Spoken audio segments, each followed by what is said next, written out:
দেখো বন্ধুরা ক্যামেরাম্যান কতগুলি আছে এইটা দেখো।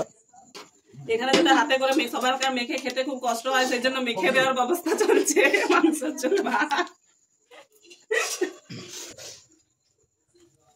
এই দেখো গাইস একজন কাজ করছে।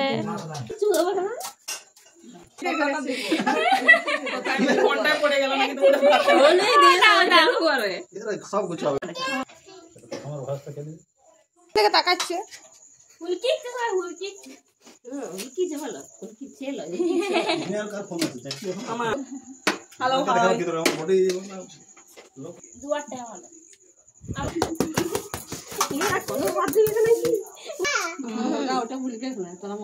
এইটার জন্য এত লোক।